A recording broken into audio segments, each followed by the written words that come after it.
جو وہ مشہور حدیث آتی ہے کہ میدان حشر قائم ہے، حضرت آدم علیہ الصلوۃ والسلام حدیث میں نبی فرماتے یوں کھڑے ہوں گے جیسے کھجور کا تنا کھڑا ہوتا ہے، کہ سب سے لمبا قد ان کا، اور پورے میدان حشر میں دیکھ رہے ہیں لوگوں کے ساتھ کیا، اور فرشتے کو گھسیٹ رہے ہیں، کسی کو اعزاز دے رہے ہیں، کس کا حساب کتاب ہو رہا ہے، کوئی اللہ کے سامنے پیش کیا جا رہا ہے، کس کے اعمال نامے تل رہے ہیں، پھر گھسیٹ کے ان کو لے کے جا رہے ہیں، تو یہ سارا نظارہ دیکھ رہے ہیں۔ تو ایک شخص جو ہے اس کو گھسیٹ کے لے جا رہے ہوں گے فرشتے، تو آدم علیہ السلام دیکھیں گے تو یہ تو محمد صلی اللہ علیہ وسلم کا امتی ہے۔ تو نبی پاک صلی اللہ علیہ وسلم فرماتے مجھے آدم آواز دیں گے اے محمد دیکھ وہ تیرا امتی فرشتے جہنم کی طرف لے کے جا رہے ہیں۔ اچھا میں دوڑوں گا، میں جلدی سے جا کے فرشتوں کو روکوں گا، بھی کہاں لے کے جا رہا ہوں؟ کہا جہنم میں لے کے جا رہے ہیں۔ کیوں؟ کہا اس کا اعمال نامہ گناہوں سے بھرا ہوا ہے اور اللہ کے یہاں فیصلہ ہو گیا جہنم میں لے کے جا رہے ہیں۔ تو نبی پاک صلی اللہ علیہ وسلم فرمایا کہ اچھا اب یہ گفتگو کر رہے ہوں گے تو وہ کہیں گے بھیا آپ اس کو چھوڑ دیں۔ کہا نہیں جی نہیں، اللہ کا حکم ہے، ہم نہیں چھوڑیں گے۔ اب یہ جب یہ تنازع ہوگا تو اللہ تبارک و تعالیٰ کی طرف نبی پاک متوجہ ہوں گے۔ فرمایا کہ میں اللہ سے کہوں گا رب الجلال آپ نے تو مجھ سے وعدہ کیا تھا کہ آج کے دن آپ مجھے رسوا نہیں کریں گے، اور یہ میری امتی کو گھسیٹ کے لے جا رہے، میری سن نہیں رہے۔ تو اللہ تبارک و تعالیٰ ملائکہ سے کہیں گے رک جاؤ، میرا حبیب جو کہتا ہے وہ بات کرو۔ جی کہا جی اس کے اعمال نامے کو دوبارہ تولو۔ تو وہ فرشتے کہیں گے رب الجلال یہ تو کہہ رہے کہ اعمال نامہ دوبارہ تولو۔ کہا میرا حبیب جو کہہ رہا ہے اس کو کرو۔ اب وہ ترازو قائم کیا جائے گا، سارے گناہوں کے دفتر رکھ دیے جائے گا، 99 دفتر گناہوں کی ایک طرف، دوسرا پلڑا۔ آپ اس شخص کو جب دیکھیں گے تو جیب میں ہاتھ ڈالیں گے، ایک پرچی نکلے گی، وہ پرچی اس پلڑے میں رکھ دیں گے۔ اب جیسی تولا جائے گا تو وہ جو پرچی والا پلڑا بھاری ہو جائے گا، وہ ہلکے ہو جائیں گے۔ تو حیران، ملائکہ بھی حیران۔ تو اللہ تبارک و تعالیٰ فرمائیں کہ بھائی دیکھو پلڑا بھاری ہو گیا، لہٰذا اس کو یا ملائکتی انطلقوا عبدی الی الجنہ، میرے بندے کو جنت میں داخل کرو۔ اب جب یہ فیصلہ ہوگا تو وہ آدمی تو بڑا خوش ہوگا، لیکن آ کے کہے گا بھلے مانس آپ کون ہیں؟ اے نبی پاک صلی اللہ علیہ وسلم سے کہا کہ آپ کون ہیں؟ کہا کہ میں تیرا نبی ہوں محمد صلی اللہ علیہ وسلم، میں تیرا نبی۔ اچھا یہ آپ نے یہ پرچی ایک ڈالی، اس کا اتنا وزن کہ 99 دفتر ہوا میں اڑنے لگے، اس میں کیا تھا؟ نبی پاک فرمایا کہ تم نے ایک مرتبہ صدق دل کے ساتھ مجھ پر صلاۃ و سلام بھیجا تھا، فرشتوں نے وہ صلاۃ و سلام تیرا نام لے کے میرے پاس پہنچایا تھا، وہ میرے پاس محفوظ تھا، وہ وزن میں کیا ہے؟ صدق دل کے ساتھ ایک مرتبہ صلاۃ و سلام تو نے پڑھا ہے، اور وہاں جو اس کا وزن کا عالم یہ ہے کہ 99 دفتر ہلکے ہو گئے۔ اللہم صلی علی محمد وعلی آل محمد۔ تو حقیقت یہ، تو نبی کریم صلی اللہ علیہ وسلم کے پاس آپ کا صلاۃ و سلام پہنچتا ہے، فرشتے لے کے جاتے ہیں۔ نسائی شریف کی حدیث ہے، طبرانی کی حدیث ہے، کہیں بھی صلاۃ و سلام آپ پڑھیں تو فرشتے بلکہ ملائکہ کی جماعتیں گھوم رہی ہوتی ہیں فضا میں، وہ دیکھتے ہیں صلاۃ و سلام کہیں پڑھا جا رہا ہے تو وہاں پر اتر جاتی ہے وہ صلاۃ و سلام، ایک ایک کا نام لے کر پہنچاتی، یہاں تک کہ نسائی شریف کے الفاظ ہیں کہ وہ جا کے فرشتہ کہتا ہے یا محمد صلی اللہ علیہ کا فلان ابن فلان قضا و قضا، اے محمد فلاں جو فلاں کا بیٹا ہے آپ کو امتی، اس نے اتنا صلاۃ و سلام بھیجا ہے آپ کو، وہ نام لے کے نبی پاک صلی اللہ علیہ وسلم اس کو بھی اپنے پاس قبول کرتے ہیں۔ جب دربار میں قبول ہوتا ہے تو اللہ کے یہاں اجر لگتا ہے۔ تو نبی پاک صلی اللہ علیہ وسلم پر صلاۃ والسلام ڈائریکٹ، اور یہ صلاۃ والسلام واحد نیکی ہے، حدیث میں آتا ہے یہ کبھی رد نہیں ہوتی۔ آپ صلاۃ والسلام سرکار دو عالم صلی اللہ علیہ وسلم پر جو پڑھتے ہیں وہ یہ رد نہیں ہوتا۔ ہر نیکی رد ہو سکتی ہے، ایون آپ کی قرآن کی تلاوت رد ہو سکتی ہے، نماز رد ہو سکتی ہے، لیکن نبی پر صلاۃ والسلام رد نہیں ہوتا۔ جب آپ الصلاۃ والسلام علی رسول اللہ پڑھ لیتے ہیں، اللہم صلی علی محمد وعلی محمد پڑھ لیتے ہیں، فرمایا یہ رد نہیں ہوتا، یہ فوراً قبول ہوتا۔ بلکہ نبی نے فرمایا کہ اپنی دعاؤں کے اندر مجھ پر صلاۃ والسلام کو شامل کرو، اللہ تبارک و تعالیٰ کی رحمت سے بعید ہے کہ صلاۃ والسلام قبول کر لے دعا رد کر دے، نہیں، صلاۃ والسلام کی وجہ سے تمہاری دعائیں بھی قبول ہو جائیں گی۔ اس لیے آپ نے دیکھا کہ ہم جو ہے جب دعا مانگتے ہیں تو آخر میں صلاۃ والسلام پہ ختم کرتے ہیں، شروع میں بھی اللہ کی حمد و ثنا کرنے کے بعد صلاۃ والسلام پڑھتے ہیں، پھر درمیان میں ساری دعا کرتے ہیں، پھر آخر میں پھر صلی اللہ علیہ وسلم کر کے اب چہرے پہ ہاتھ پھیرتے ہیں۔ مقصد یہی ہے کہ صلاۃ والسلام کے اندر جب دعا جاتی ہے تو قبول ہو جاتی ہے۔ اب اہل ایمان بھلے انبیاء اکرام علیہم الصلاۃ والسلام ہوں یا ایک عام امتی ہو، سب طبقوں پر اللہ تبارک و تعالی اس طرح کے امتحانات توڑتے ہیں اور امتحانات نازل کر کے پھر دیکھتے ہیں کہ وہ شخص اس امتحان کے اندر کتنا استقامت کے ساتھ کھڑا ہے۔ چاچی انبیاء پر امتحان ان کے درجے کے اعتبار سے آتے ہیں۔ چاچی حضرت نوح علیہ الصلوۃ والسلام کو دیکھیں، 950 سال تک وہ دعوت و تبلیغ کر رہے ہیں، اور 950 سال کی طویل ترین مدت میں صرف 84 آدمی 84 آدمی ایمان کے اندر داخل ہوتے ہیں۔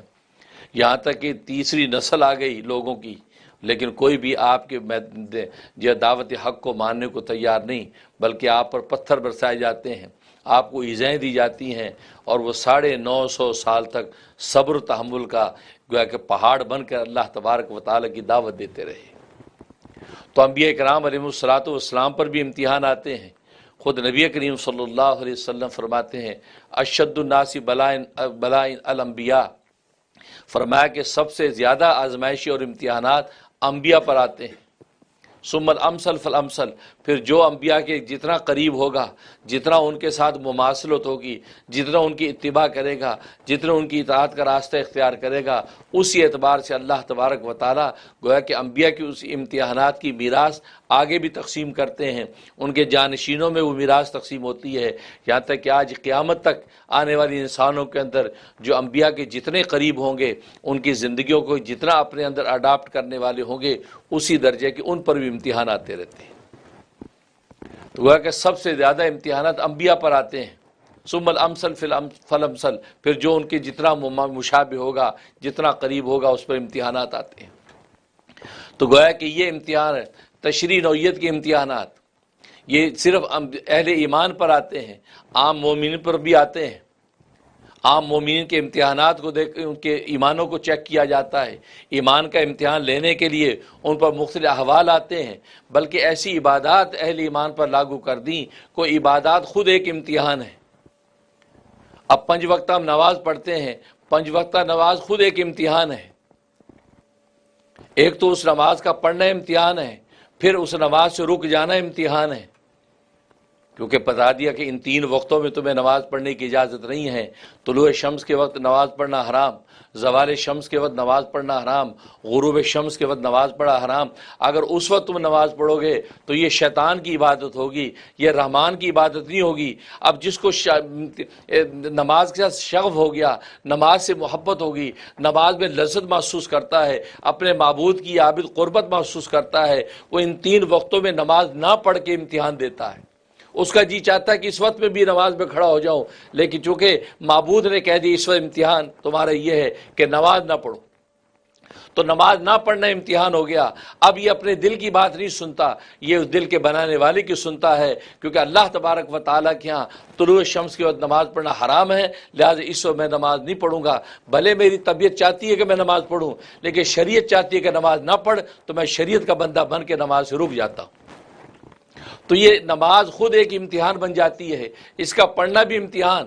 انسان اپنی خواہشات کے جال کاٹ کر اللہ تبارک و تعالیٰ کے سامنے پیش ہوتا ہے۔ پھر یہ کہ جی کر رہا ہے نماز میں کھڑا رہوں، اور یہ جو حرام اور مکروہ وقت آ گیا، اب نماز اس کی ختم ہو گئی، ٹوٹ گئی، اس کو نماز توڑ دینی ہے، لیکن یہ اپنے جی پر نہیں چلتا، بلکہ اللہ تبارک و تعالیٰ کی اطاعت کر کے نماز کو توڑ دیتا ہے۔ روزہ خود ایک امتحان ہے۔ ایک تو اس روزے کا رکھا ہے امتحان کہ اس روزہ کا رکھنے کا مطلب یہ ہے انسان اپنی فطری خواہشات کے جال کاٹتا ہے، اپنی بھوک، اپنی پیاس، اپنی خواہشات کی قربانی دیتا ہے، پھر جا کے یہ روزہ رکھتا ہے۔ تو روزہ رکھنا خود ایک امتحان، پھر روزہ نہ رکھنا خود ایک امتحان ہے، روزے سے رک جانا یہ خود ایک امتحان۔ پورے رمضان میں روزے رکھتا چلا آ رہا ہے، 29 روزے پورے کر لیے یا 30 روزے پورے کر لیے، اور روزے رکھنے میں ایسا لطف، ایسی لذت، ایسی قربت اپنے محبوب کی محسوس کرتا ہے، اب یہ چاہتا ہے کہ نہیں عید کے دن بھی میں روزہ رکھوں گا، میں عید کے دن بھی روزہ ناغہ نہیں کرتا، میں عید کے دن بھی روزہ رکھوں گا۔ اب یہ ایک اور امتحان، جی چاہتا ہے کہ میں روزہ رکھوں، میں روزے سے رہوں، لیکن اللہ تبارک و تعالیٰ چاہتا ہے کہ روزہ نہ رکھے، اب یہ ایک امتحان۔ اب یہ مومن صادق جس کو روزے میں لذت آئی، جب روزے میں اپنے خدا کو پا لیا، وہ چاہتا ہے کہ میں عید کے دن میں بھی اللہ کے لیے بھوکا رہوں، اللہ کے لیے پیاسا رہوں، اللہ کے لیے خواہشات سے دور رہوں، تو مجھے اللہ تبارک و تعالیٰ کی قربت اور صحبت کی وہ لذت محسوس ہو جو رمضان میں محسوس ہوتی تھی۔ لیکن چونکہ اللہ تبارک و تعالیٰ منع کر دیا کہ عید کے دن روزہ رکھنے کی تمہیں اجازت نہیں، اس لیے کہ عید کے دن اگر روزہ رکھا، حدیث میں فرمایا کہ یہ شیطان کا بھائی ہے، گویا کہ شیطان کا عید کے دن روزہ ہے، اگر آپ نے روزہ رکھا تو یہ شیطان کے ساتھ مشابہ تم ہو گئے۔ تو یہ امتحان پورا کرتے ہوئے روزے رک جاتا ہے اور روزہ نہیں رکھتا، تو گویا کہ اس امتحان میں بھی کامیاب ہوتا ہے۔ تو روزہ نہ رکھنا خود ایک امتحان بن گیا۔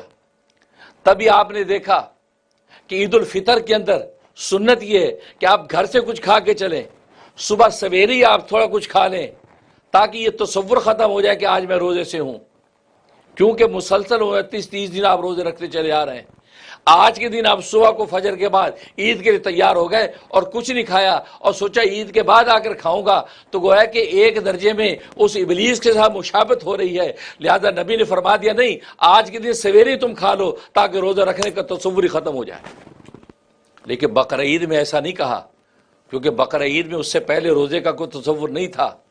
تو بقرہ عید میں کیا کہہ دیا؟ بقرہ عید میں سنت یہ قرار دے دی کہ کچھ نہ کھاؤ، بغیر کھائے گھر سے نکلو اور تکبیر کا نعرہ لگاتے، تکبیرات تشریق کہتے ہوئے اللہ اکبر اللہ اکبر لا الہ الا اللہ واللہ اکبر اللہ اکبر وللہ الحمد، یہ کہتے ہوئے عیدگاہ کے اندر پہنچو اور بقرہ عید کی نماز ادا کرو اور پھر واپس جاؤ، اپنی قربانیاں کرو. قربانی کرنے کے بعد جو اس کے گوشت میں سے اب سب سے پہلے تم کھاؤ. اب یہ اتنا بڑا وقفہ اس لیے برداشت کیا کیونکہ اس سے پہلے روزے کا تصور نہیں تھا کہ آپ کا روزے دار ہونا ظاہر ہو. اس لیے یہاں فرما دیا سنت یہ ہے کہ اپنے گوشت میں سے کھاؤ. اچھا، گوشت میں سب سے آسان کلیجی ہے، پھیپھڑے ہیں، وہ پہلے بھون کے انسان کھا لے. تو گویا کہ یہ ایک طرح آپ نے کیا کیا، اطاعت اور سنت کو پورا کیا کہ صبح کچھ نہیں کھایا اور اپنے گوشت میں سے قربانی اس دن کا بسم اللہ کی ہے، کیونکہ پاکیزہ اور وہ حلال گوشت ہے، اللہ کے نام پہ ذبح ہوا ہے. لہذا فرمایا آج صبح کی ابتدا اس کھانے سے کرو. لیکن عید الفطر کے اندر صبح ہی کھانے کا حکم دے دیا. کیوں؟ کہ یہ نہ ہو کہ روزہ نہ رکھنے کا جو امتحان ہے، روزہ نہ رکھنے کے امتحان میں یہ فیل ہو جائے. لہذا صبح ہی کھا کے روزہ نہ رکھنے کے امتحان میں کامیاب ہو جاتا ہے. تو گویا کہ اسی طریقے سے کسی بھی عبادت کو لے لو، ہر عبادت جو ایک امتحان ہے، ہر عبادت امتحان ہے. اب زکوٰۃ دیتا ہے، زکوٰۃ میں عطا کرتا ہے، خرچ کرتا ہے، دوسروں کو دیتا ہے، یہ دینا خود ایک امتحان ہے. کوئی انسان سوچتا ہے کہ میں نے اپنے ہاتھ سے کمایا ہے، دنوں کے اندر جب وہ مشقت برداشت کی، راتوں کی نیند حرام کی، برف باری کے اندر جا کے میں نے کمایا، اپنے ہاتھ کی کمائی کما کے اب میں مفت میں اس کو دے دوں. یار یہ کوئی سینس نہیں بنتی. یہ اس نے میرا کیا ساتھ دیا ہے، اسے میرا کیا سپورٹ کیا ہے، میں غریبوں میں زکوٰۃ بانٹ دوں، میں صدقات دے دوں، میں خیرات دے دوں. تو زکوٰۃ دینا خود ایک امتحان. وہ زکوٰۃ دینے کا امتحان جب پورا کرتا ہے، یہ خرچ کرتا ہے تو کہیں خرچ کرنا ہے امتحان اور کہیں خرچ نہ کرنا ہے امتحان. کسی ایسے موقع پہ خرچ کرنے کو دل کر رہا ہے جو اسراف بنتا ہے، جو تبذیر بنتا ہے، فضول خرچی بنتا ہے، اللہ کے یہاں گناہ بنتا ہے. تبذیر کا مطلب آپ ناجائز و حرام چیز میں ضرورت سے زیادہ خرچ کریں. دو لفظ استعمال ہوتے ہیں کہ اسراف. اسراف کا مطلب ہے کہ جائز محل کے اندر، جائز جگہ پر آپ ضرورت سے زیادہ خرچ کریں، اس کو کہتے ہیں اسراف. اور تبذیر کسے کہتے ہیں؟ حرام جگہ پر ضرورت سے زیادہ خرچ کریں، اس کو کہتے ہیں تبذیر. اور تبذیر اسراف سے بڑا گناہ ہے. اس لیے قرآن کریم میں فرمایا ان المبذرین کانوا اخوان الشیاطین، کیونکہ جو یہ حرام کے اندر بھی ضرورت سے زیادہ اڑانے والے، فرمایا کہ یہ شیطان کے بھائی ہیں، یہ شیطان کے بھائی ہیں. اب دیکھو تبذیر و اسراف کا موقع آیا، اب وہاں نہ خرچ کرنا امتحان. جی چاہتا ہے یار پیسے لٹا دوں، جی چاہتا ہے یا خرچ کر دوں، دل کھول کے پیسے اڑا دوں. تو اب لیکن شریعت کہتے نہیں، یہ اسراف ہو جائے گا، یہ تبذیر ہو جائے گی. اب یہ اپنا ہاتھ روکتا ہے، ہاتھ روکتا ہے تو گویا کہ اب خرچ نہ کرنا امتحان. قدم قدم پر امتحان ہے. صرف دین نام ہی امتحان کا ہے. اللہ تبارک و تعالیٰ بس امتحان لیتے ہیں کہ بندہ کرتا کیا ہے. اب قیام کے اندر کھڑا ہے، قیام میں کھڑا ہے، اس کو لطف آ رہا ہے، جی چاہتا ہے قیام میں اللہ کے سامنے اسی طرح ہاتھ باندھے کھڑا رہوں. لیکن اللہ کہتے ہیں نہیں، تیرا امتحان ہے، تیری مرضی نہیں چلے گی، میری مرضی چلے گی. اب تو نے سورت پڑھ لی، سورت فاتحہ پڑھ لی، اب اللہ اکبر کر کے رکوع میں چلا جا. اب کہتا ہے نہیں مجھے تو قیام میں مزہ آ رہا ہے، امام رکوع میں ہے، سجدے میں ہے، قعدے میں ہے، اور یہ قیام میں غلاموں کی طرح، گناہ گار غلاموں کی طرح خدا کے سامنے کھڑا ہے. تو کیا اس کی نماز ہوگی؟ اللہ اس کی نماز منہ پہ مار دے گا، کیونکہ اس امتحان میں کامیابی نہیں پائی. امتحان یہ تھا اب آپ اپنے قیام کے لطف و لذت کو اللہ تبارک و تعالیٰ کی مرضی پہ فنا کر کے رکوع میں چلے جائیں. اب رکوع میں جھکا، رکوع میں جھکنے میں لطف آ رہا ہے. کہا کہ غلاموں کی طرح جھکا ہوں، خدا کے سامنے جھکا ہوں، میرے سامنے میرا خدا ہے اور یہ گناہ گار سر جھکا کے کھڑا ہے. جی نہیں چاہتے اس سے آگے بڑھوں، لیکن امتحان ہے. اب سر اٹھا، سمع اللہ لمن حمیدہ. تو گویا کہ نماز کے ایک ایک رکن امتحان. سجدے میں گرتا ہے، سجدے میں لطف آتا ہے، اللہ کے قدموں میں سر ہے اور اللہ کے قدموں میں سر کی لذت محسوس کر رہا ہے اور سر اٹھانا نہیں چاہتا. لیکن جب اللہ اکبر کی تکبیر آئی، اب اس کو سر اٹھانا ہے. تو گویا کہ نماز کا ایک ایک رکن خود امتحان. جی چاہتا میں اسی میں لگا رہوں، لیکن نہیں، یہ اس میں تمہاری طبیعت نہیں چلے گی، یہاں اللہ تبارک و تعالیٰ کی شریعت چلے گی۔ لہذا شریعت کے مطابق اپنے وقت کی نماز مکمل کر کے سلام پھیر کر گویا کہ اللہ کے سامنے دعا کر لیتا ہے۔ تو نماز خود ایک امتحان، اس کا ایک ایک رکن امتحان۔ تو قدم قدم پر اللہ تبارک و تعالیٰ نے انسانوں کو تکوینی اور تشریعی عبادات کے امتحانات میں ڈالا ہے، کیونکہ یہ کائنات اللہ تبارک و تعالیٰ نے امتحان ہی کے لیے پیدا کی ہے۔ کیونکہ نیری عبادت اگر مطلوب ہوتی تو ملائکہ سے زیادہ اچھی عبادت کوئی نہیں کرتا۔ ملائکہ کی سانس سانس عبادت ہے، وہ اتنی اچھی عبادت کرتے ہیں کہ ایسی اچھی عبادت کوئی نہیں کر سکتا۔ اور وہ ایک سرے منہ نظام بھی اللہ تبارک و تعالیٰ کے ذکر سے غافل نہیں ہوتے، ہر وقت اللہ تبارک و تعالیٰ کے ذکر یوں کرتے ہیں جیسے ہم سانس لیتے ہیں۔ جیسے ہم سانس لینے میں ہمیں کوئی تکلیف نہیں ہوتی، کوئی اسی ارادے کی ضرورت پیش نہیں آتی، کسی کے کہنے کی ضرورت پیش نہیں آتی کہ آپ سانس لے لیں۔ ہاں دیکھنے میں ضرورت پیش آتی ہے، سننے میں ضرورت پیش آتی ہے، ذرا بات سنیے، میرے کان کھولیے، ذرا میری طرف دیکھیے، ذرا ہاتھ بڑھائیے۔ لیکن سانس ایک واحد چیز ہے کہ سانس کے بارے میں کسی ارادے کی ضرورت نہیں، کسی کی دعوت کی ضرورت نہیں، بلکہ آپ چاہیں نہ چاہیں آپ سانس لے رہے ہیں۔ تو فرشتوں کی عبادت تو سانس کی طرح ہوتی ہے کہ جیسے ہمیں سانس لینے میں کوئی تکلیف نہیں ہوتی، اور ہم جو ہے صبح سے شام تک سانس لیتے لیتے کبھی تھکتے نہیں ہیں۔ اس لیے فرشتوں کی عبادت کے بارے میں اللہ نے کہا لا یفترون، وہ عبادت کرتے کرتے تھکتے نہیں ہیں۔ ہم دیکھتے دیکھتے تھک جاتے ہیں، سنتے سنتے تھک جاتے ہیں، بولتے بولتے تھک جاتے ہیں، چلتے چلتے تھک جاتے ہیں، پکڑتے پکڑتے تھک جاتے ہیں، سوچتے سوچتے تھک جاتے ہیں۔ اگر تھکتے نہیں تو سانس لیتے لیتے نہیں تھکتے۔ اور آج تک تو ہمیں سانس کا نعمت ہونا بھی پتہ نہیں تھا، جب تک دنیا کے اندر یہ کورونا وائرس نہیں آیا تھا، یہ کووڈ-19 کہ یہ پینڈیمک نہیں پھیلی تھی، اس وقت تک ہمیں سانس کا نعمت ہونا بھی پتہ نہیں تھا۔ کیا خیال ہے؟ حقیقت ہے، ہمیں سانس کا نعمت ہونا بھی پتہ نہیں تھا۔ ہم سوچتے سانس آ رہی ہے، یار آنکھ چیک کرواؤ بھائی، کان چیک کرواؤ بھائی، سانس کو چیک کرواؤ۔ سانس چیک کرنے کا حال ہی نہیں بنا تھا، اور آج تو انگلی کے اوپر ڈال ڈال کے سانس بھی چیک کرتے ہیں۔ 93 ہے، 98 ہے، 73 ہے، 60، او آپ کی پلس تو بہت بیٹھ رہی۔ تو یہ سانس چیک کرنے، کورونا وائرس کے بعد سانس چیک ہو رہے ہیں۔ آج تک سانس کے بارے میں سوچا بھی نہیں کہ سانس بھی کوئی نعمت ہے، حالانکہ سانس سب سے بڑی نعمت ہے۔ ساری کی ساری انسانی مشینری کی نعمت اس سانس کے اوپر موقوف تھی۔ سانس اگر چل رہا ہے تمہاری آنکھ بھی دیکھ رہی ہے، سانس اگر چل رہی ہے تمہارے کان بھی سن رہے ہیں، سانس اگر چل رہی ہے تمہاری ناک بھی سونگھ رہی ہے، سانس اگر چل رہی ہے تمہاری زبان بھی بول رہی ہے۔ تو گویا کہ قدم قدم پر جتنے بھی جسم و جان کی نعمت ہے وہ اس سانس پر موقوف تھی، اور انسان اتنا غافل تھا کہ اس سانس کو نعمت ہی نہیں سمجھتا تھا۔ اور آج تک بھی ہم اس کو نعمت نہیں سمجھتے تھے۔ ہاں جب یہ کورونا وائرس آیا تو لوگوں نے دیکھا وہ سانس ہی تو اصل ہے، یہ سانس اندر کیا باہر نہیں آ رہا ہے، یہ سانس پھول رہی ہے، جان نکل رہی ہے، یہاں تک اسی میں لوگوں کی جان ہو گئی، جان چلی گئی، ختم ہو گئے، پھیپھڑوں نے کام چھوڑ دیا۔ اب پتہ چلا کہ وہ سانس کتنی بڑی نعمت، یہ سانس جو اٹکتا کتنی بڑی نعمت۔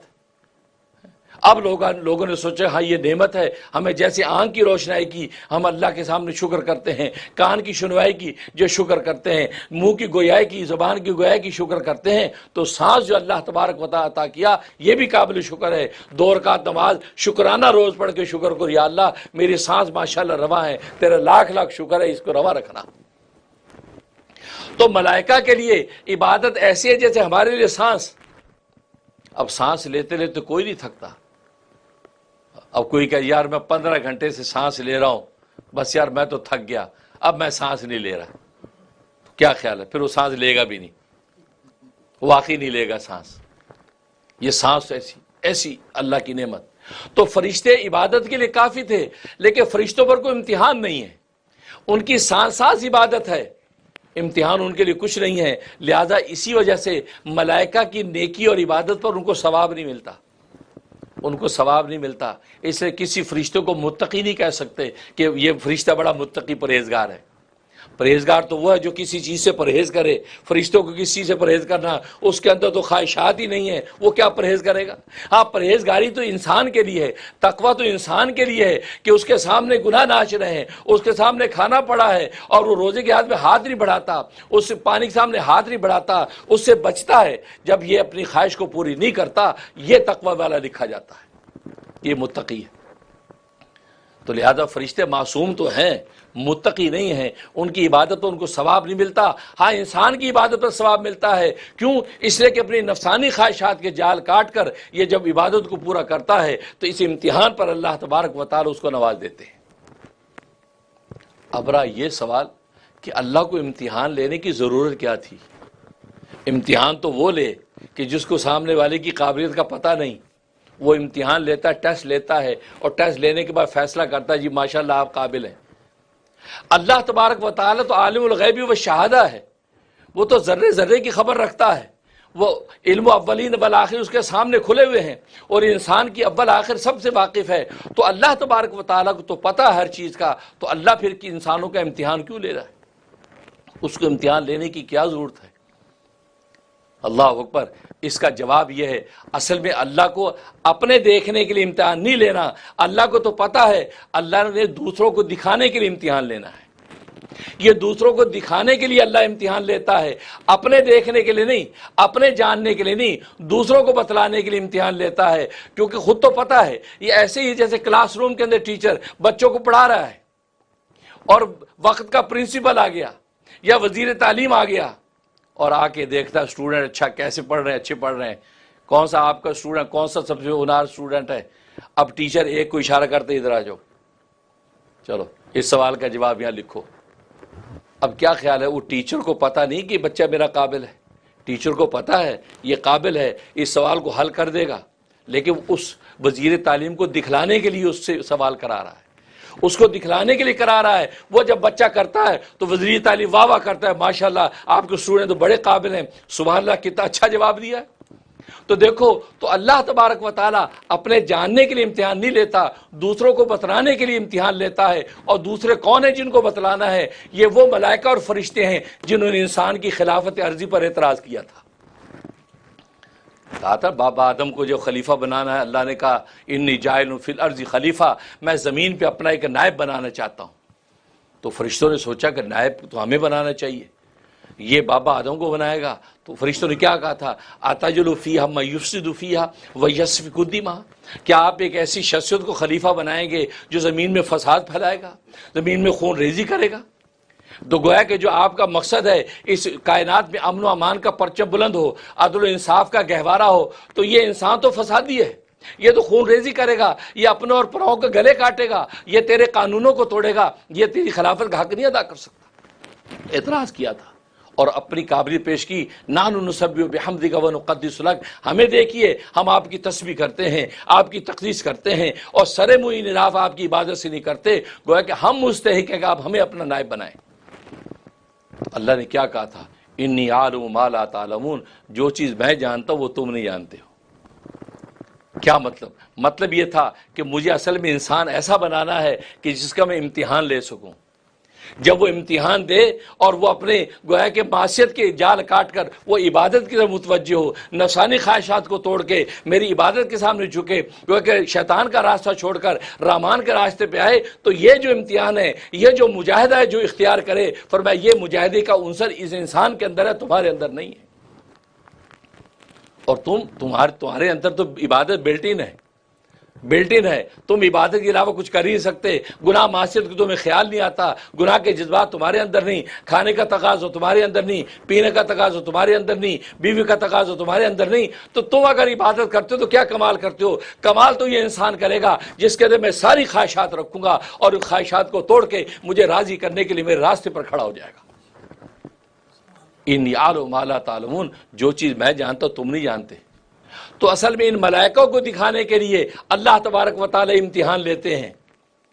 تبھی تو حدیث میں آتا ہے کہ فجر کے وقت فرشتے جو آتے ہیں وہ عصر کے وقت واپس لوٹ جاتے ہیں. انسان جب فجر کی نماز میں ہوتے ہیں ملائکہ آتے ہیں، نئی ڈیوٹیاں لگ جاتی ہیں ان کی نمازوں کو نوٹ کرتے ہیں، کون کون آیا، نمازیں نوٹ ہو رہی. پھر وہ عصر کے وقت واپس اللہ کے پاس جاتے ہیں، جا کے رپورٹ دیتے ہیں سارے دن کی، تو کون کون نماز میں تھا. تو اللہ کو کیا رپورٹ دیتے ہیں؟ اللہ اکبر، اے رب ذوالجلال تیرے بندے عجیب ہیں، ہم جب گئے تھے تو تیری نماز میں کھڑے تھے، اور جب واپس آئے تو بھی تیری نماز میں کھڑے. یہ رپورٹ دیتے ہیں، اور یہ رپورٹ اللہ کس لیے کرواتے ہیں؟ ان ملائکہ سے اعتراف کرواتے ہیں کہ میں نے جو بات کہی تھی انی اعلم ما لا تعلمون، جو میں جانتا ہوں تم نہیں جانتے، یہی تو میں کہتا ہوں۔ ان کا جی نہیں چاہتا نماز پڑھنے کا، لیکن جی پر نہیں چلتے، یہ گویا کہ میرے حکم پر چلتے ہیں، اور یہ فجر کی نماز میں کھڑے ہوتے ہیں، ظہر کی نماز میں کھڑے ہوتے ہیں، عصر کی نماز میں کھڑے ہوتے ہیں، تو تم کہتے تو یہ فساد پھیلائیں گے، یہ فساد ہے، یہ تو شب و روز میری عبادت میں لگے ہوئے ہیں۔ تو اللہ ان سے خود اعتراف کرواتا ہے کہ تیرے بڑے عجیب بندے ہیں، گئے تھے تو نماز میں کھڑے تھے، ہم واپس آئے تو نماز میں۔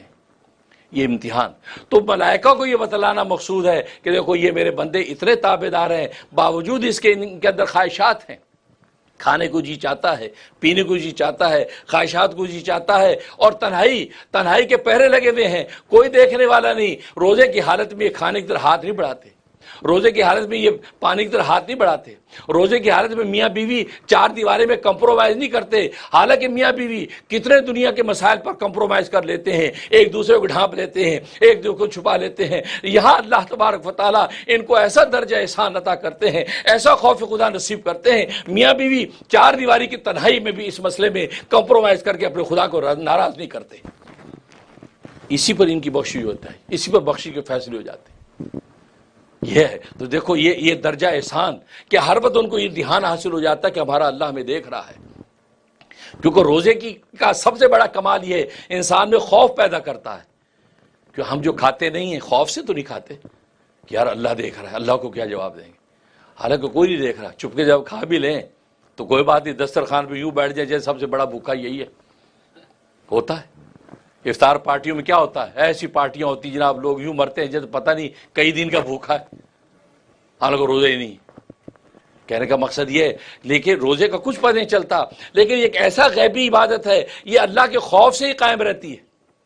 تو اللہ کے خوف سے یہ جو ہے تنہائیوں کے اندر جو پہرے لگ جاتے ہیں، یہ شربت اٹھا کے پیتا نہیں ہے، کھانا کھاتا نہیں ہے، اور جو روزے دار رہتا ہے کہ یار اللہ کو کیا جواب دوں گا، ہاں ابا کو تو پتہ نہیں ہے، کوئی بات نہیں میں اگر کھا بھی لوں لیکن ربا کو کیا کہوں گا، ربا کو کیا جواب دوں گا، یہ خوف۔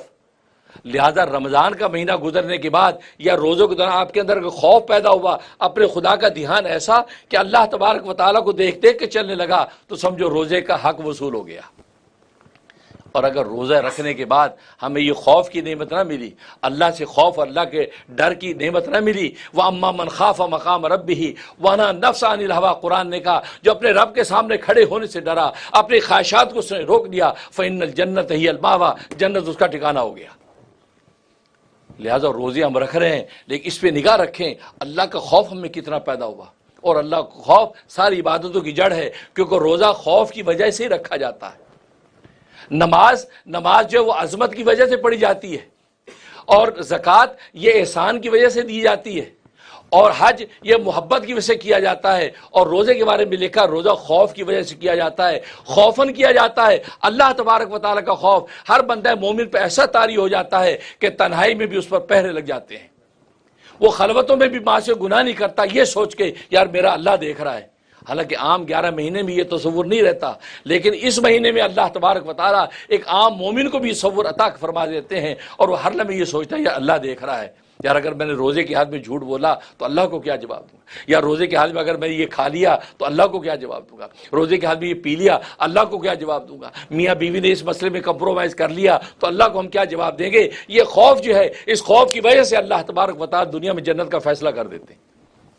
قرآن کا وعدہ ہے وَأَمَّا مَنْ خَافَ مَقَامَ رَبِّهِ وَنَهَى، جو اپنے رب کے سامنے کھڑے ہونے سے ڈرا، خوف کھا گیا کہ مجھے اپنے رب کے سامنے کھڑا ہونا پڑے گا، اور رب کے سامنے اپنی زندگی کے پل پل کا جواب دینا پڑے گا، اور میری زندگی کی فلم تو ایسی ہے کہ میرے دادا پیر حضرت ڈاکٹر عبداللہ عارفی قدس سرہ فرمایا کرتے تھے کہ کل روزے قیامت میں اگر اللہ تبارک و تعالیٰ ہمیں یہ کہے کہ میں تمہیں جہنم میں نہیں ڈالوں گا، میں تیری بخشش کر دوں گا، لیکن پوری زندگی کی جو تیری فلم ہے بچپن سے لے کے مرنے تک ساری کی ساری فلم پورے میدان معاشر کے اندر میں دکھانا چاہتا ہوں، سارے لوگ تیری زندگی کی فلم دیکھ لیں گے، دیکھنے کے بعد میں تجھے جنت میں داخل کر دوں گا۔ فرمایا کہ بندے کی ہماری یہ پوری زندگی کی فلم اتنی گھنونی ہے، اتنی گندی ہے، اتنی غلیظ ہے، اتنی سیاہ ہے کہ ہم اللہ کے سامنے یہ کہہ دیں گے اے اللہ مجھے جنت نہیں چاہیے، مجھے جہنم میں بھلے ڈال دے، لیکن دنیا والوں کے سامنے میری زندگی کی داستان نہ دہرا۔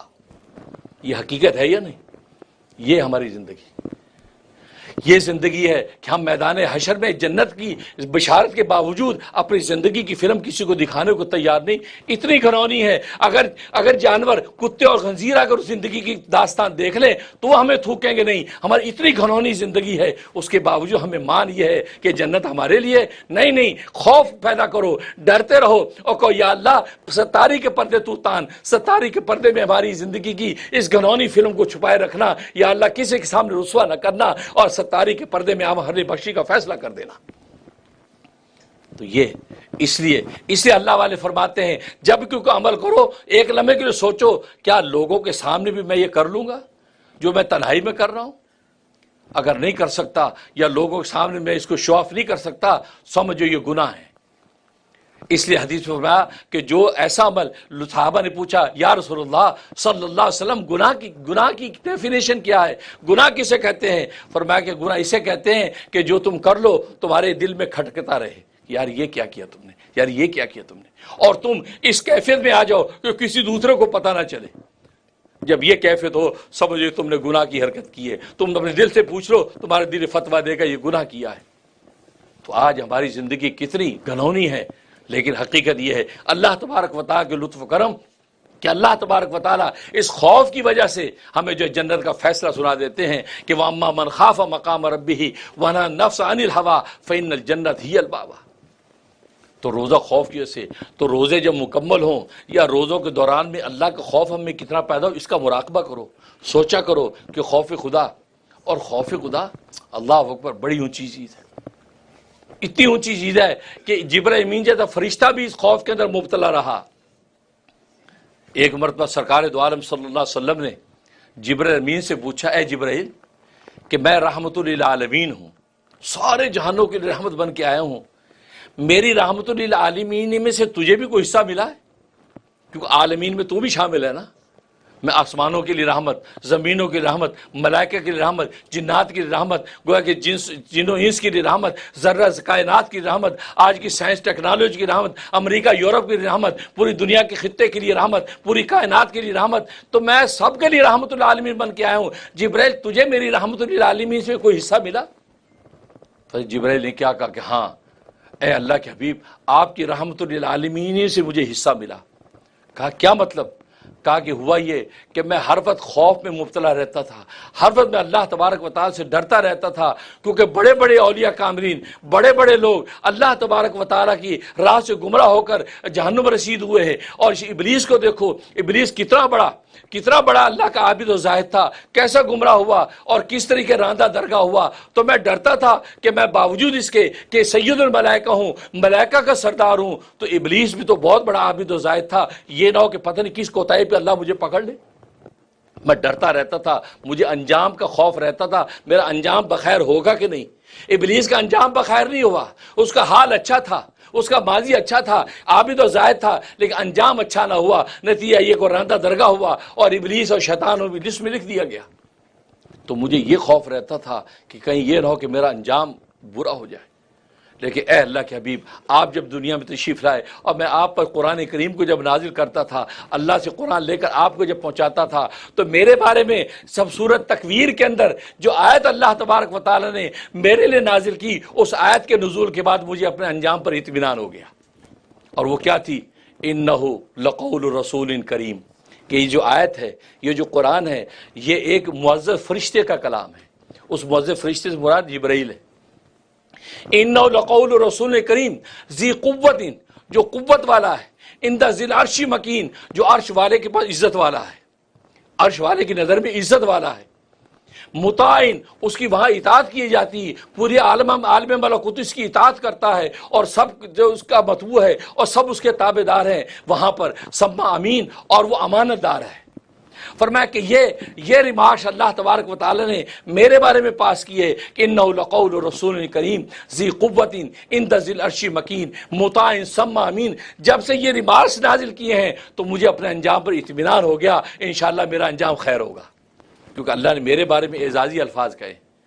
دیکھو یہ خوف ملائکہ کو بھی طاری ہے, اور آج ہم بے خوف کیسے ہو سکتے ہیں جو ملائکہ معصوم ہیں, بس یہ خوف جو ہے اللہ تبارک و تعالیٰ کا خوف، بس یہ خوف انسان اپنے اندر پیدا کر لے اور اللہ تبارک و تعالیٰ کا ہر وقت اس کو دھیان رہے، تو بس سمجھو کہ دنیا میں اللہ تبارک و تعالیٰ جنت کا مزہ عطا کر دیتے ہیں اور آخرت میں اللہ تبارک و تعالیٰ جنت ہی عطا کر دیں گے۔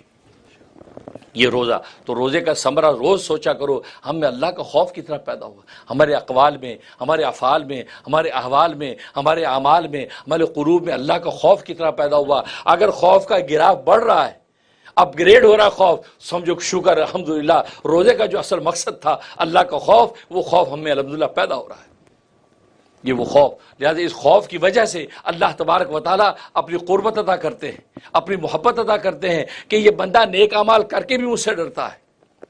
اس لیے خوف، فضیل ابن عیاض رحمۃ اللہ علیہ بڑے اللہ کے ولی گزرے ہیں اور یہ اپنے وقت میں بڑے ڈاکو تھے۔ ایک مرتبہ ڈاکہ مارا انہوں نے، لشکر کو پکڑا تو لشکر میں ایک شخص یہ آیت تلاوت کر رہا تھا، الم یان للذین آمنوا ان تخشع قلوبهم لذکر اللہ، کیا ایمان والوں کے لیے وقت نہیں آیا کہ ان کے دل اللہ کے خوف سے ڈر جائیں؟ وما نزل من الحق، اور اس سے نہیں ڈرتے کہ جو اللہ نے حق نازل کیا۔ اب یہ آیت جیسے تلاوت کی قاری نے تو ان کے دل پہ چوٹ لگی کہ اللہ پوچھ رہے ہیں کیا ایمان والوں کے لیے وقت نہیں آیا کہ ان کے دل اللہ کے خوف سے ڈر جائیں، اللہ کے ذکر سے ڈر جائیں؟ تو فوراً اٹھے اور ان کو وجہ طاری ہو گیا کہ الان ہاں وقت آ گیا، وقت آ گیا۔ اب فضیل بن عیاض اپنے اللہ سے ڈر رہا ہے، اپنے اللہ کا خوف اس پہ طاری ہو گیا، میں آج کے بعد توبہ کرتا ہوں، آج کے بعد میں اللہ کی مخلوق کو ستاؤں گا نہیں، سارا کا سارا مال لشکر کو واپس کر دیا اور ایسی عبادت کی کہ وقت کے اولیاء اللہ کے سردار بن گئے۔ پھر قرآن کریم سے ان کو ایسا شغف پیدا ہو گیا تھا، ان کے سامنے قرآن جب سنایا جاتا یا خود یا قرآن کریم تلاوت کرتے، جہاں عذاب کی آیتیں آتی، جہاں اللہ تبارک و تعالیٰ کے دبدبے کی آیتیں آتی، جہنم کے ہولناکی کی آیتیں آتی، وہ آیت پڑھتے بے ہوش ہو کے گر جاتے تھے اور تمنا کرتے تھے کہ رب ذوالجلال میں تیرا پورا قرآن جو ہے اطمینان سے کسی کبھی سن لوں، پورا قرآن اطمینان سے کبھی میں پڑھ لوں، لیکن اللہ کا خوف ان پہ ایسا طاری ہوتا تھا کہ عذاب کی آیتیں پڑھ کے وہ بے ہوش ہو کے گر جاتے تھے۔ یہ قرآن کریم، اور پھر ان کی حالت یہ تھی کہ ایک مرتبہ اور انہوں نے پھر اپنے آپ کو بیت اللہ کے اندر چلے گئے، ساری زندگی مکہ کے اندر ہی رہے، بیت اللہ میں رہے اور وہیں پر ان کا انتقال ہو گیا، پوری دنیا چھوڑ دی اور بیت اللہ ہجر بغداد سے بیت اللہ ہجر کے چلے گئے اور بیت اللہ میں ساری زندگی وہیں فنا کر دی۔ اور ایک مرتبہ ایک قاری تلاوت کر رہا تھا، یوم یقوم الناس لرب العالمین، قیامت کے دن وہ دن ہوگا جس وقت جو ہے ساری کی ساری انسانیت اس رب العالمین کے سامنے کھڑی ہوگی۔ ظاہر ہے کہ مجرم کو کہا جائے کہ تمہیں فلاں کے سامنے کھڑا ہونا ہے تو مجرم کی کیا حالت ہوتی ہے؟ آج پولیس اسٹیشن لے کے جائیں تو مجرم کی کیا حالت ہوتی ہے؟ پولیس والے کریندے باہر آپ کو پکڑنے آئے ہوئے ہیں تو اندر اس کی کیا حالت ہو جاتی ہے؟ حالانکہ ان کرندوں کی فرشتوں کے مقابلے میں کیا حیثیت ہے، لیکن خوف کیسا طاری ہوتا ہے۔ یہاں اللہ تبارک و تعالیٰ کتنے دبدبے کے ساتھ کہہ رہا ہے کہ اس وقت یہ انسان، یہ انسانیت کی طاقتیں یہ رب العالمین کے سامنے کھڑی ہوں گی اور اللہ ان کے لیے فیصلے کر رہا ہوگا۔ تو جب یہ آیت سنی بے ہوش ہو کر گر گئے تو گویا کہ یہ آیت یوم یقوم الناس رب العالمین کہ جس دن لوگ اپنے رب العالمین کے سامنے کھڑے ہوں گے، اور ظاہر ہے کہ آج اگر ہم اپنے آپ کو گناہ گار سمجھیں، اپنے آپ کو مجرم سمجھیں تو اس کھڑے ہونے کے تصور سے کانپ اٹھیں گے۔ تبھی تو اللہ نے کہا وَأَمَّا مَنْ خَافَ مَقَامَ رَبِّهِ، جو اپنے رب کے سامنے کھڑے ہونے سے ڈرا، وَنَهَى النَّفْسَ عَنِ الْهَوَىٰ، خواہشات سے اپنے نفس کو روک لیا، فَإِنَّ الْجَنَّةَ هِيَ الْمَأْوَىٰ، ان کے لیے جنت کا فیصلہ ہے۔ اس لیے اس سے روزے کی عبادت جو ہے اس میں یہ تصور باندھو کہ ہم میں خوف کتنا پیدا ہوا ہے، اللہ کا ڈر کتنا پیدا ہوا۔ جتنا زیادہ آپ کا ڈر و خوف اپ گریڈ ہوتا چلا جائے گا تو روزے کی جو حقیقت تھی، جو قرآن کریم میں کہا کہ یا ایھا الذین آمنوا، اے ایمان والو، کتب علیکم الصیام، تم پر روزے فرض کیے گئے ہیں، کما کتب علی الذین من قبلکم، جیسے تم سے پہلے لوگوں پر فرض کیے گئے تھے، کیوں؟ لعلکم تتقون، تاکہ تم اللہ سے ڈرنے والے بن جاؤ۔ تو گویا کہ روزے کا مقصد اللہ سے ڈرنا ہے، اللہ کا خوف ہے، اللہ کا تقوی ہے۔ فرمایا کہ یہ تمہارے اندر پیدا ہو جائے، روزے سے یہ مقصد ہے۔ جب یہ تمہارے اندر پیدا ہو گیا اور اللہ کا خوف تمہارے اندر اپ گریڈ ہو رہا ہے تو سمجھو الحمدللہ روزے کا مقصد اللہ نے پورا کرا دیا۔